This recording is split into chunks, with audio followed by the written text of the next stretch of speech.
और झारखंड के पूर्व सीएम हेमंत सोरेन की रिमांड खत्म होने के बाद पेशी के दौरान ईडी ने कोर्ट में दलीलें रखी हैं। ईडी कोर्ट को बताया कि हेमंत सोरेन ने अपनी पावर का गलत इस्तेमाल किया है। ईडी ने कोर्ट में 500 पेज की व्हाट्सएप चैट भी दी है, जिसमें ट्रांसफर पोस्टिंग को लेकर के लेन देन की बातचीत है, जिससे जमीन घोटाले मामले में पूर्व सीएम मुश्किलें और बढ़ने वाली हैं।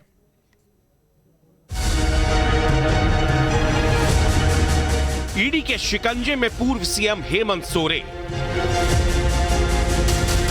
व्हाट्सएप उगल रहा है बड़े राज। चैट में ट्रांसफर पोस्टिंग का बड़ा खेल। न्यूज नेशन के पास घोटाले वाली चैट। सीएम के करीबी की चैट से खुल गया सारा राज। झारखंड के पूर्व सीएम हेमंत सोरेन प्रवर्तन निदेशालय यानी ईडी के शिकंजे में है।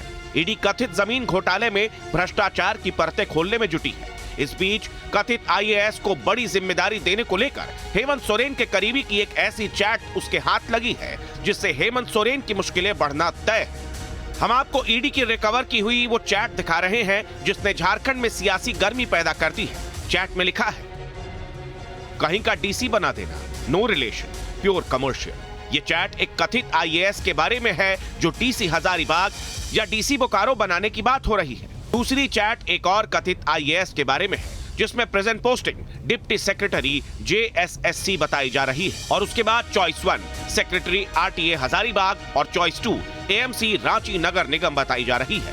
यानी इन दोनों जगहों पर कहीं भी पोस्टिंग मुफीद रहेगी। ईडी के मुताबिक 7 जून 2020 के चैट में हेमंत के करीबी ने लिखा, भाई अभी तक जितना भी रिकमेंडेशन किया है, किसी से 1 रुपया भी नहीं लिया है।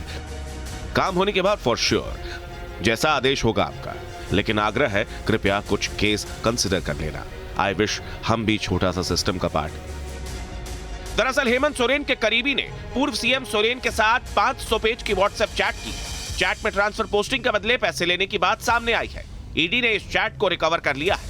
ईडी ने पीएमएलए कोर्ट में दाखिल रिमांड एप्लीकेशन में यह भी बताया है कि इस चैट में गोपनीय दस्तावेजों का भी आदान प्रदान हुआ है, जो बेहद गंभीर है। इतना ही नहीं, ईडी के अधिकारियों को हेमंत सोरेन के करीबी के चैट्स में कई जरूरी डिटेल्स के बारे में पता चला है, जिसमें उन्होंने ट्रांसफर पोस्टिंग और झारखंड कर्मचारी चयन के तहत आयोजित प्रतियोगी परीक्षाओं में स्टूडेंट्स के एडमिट कार्ड को लेने और शेयर करने के सिलसिले में लोगों से चैटिंग की है, जो गंभीर मसला है। अब इस चैट के सामने आने से आगे आने वाले दिनों में पूर्व सीएम हेमंत सोरेन की मुश्किलें और बढ़ने वाली हैं।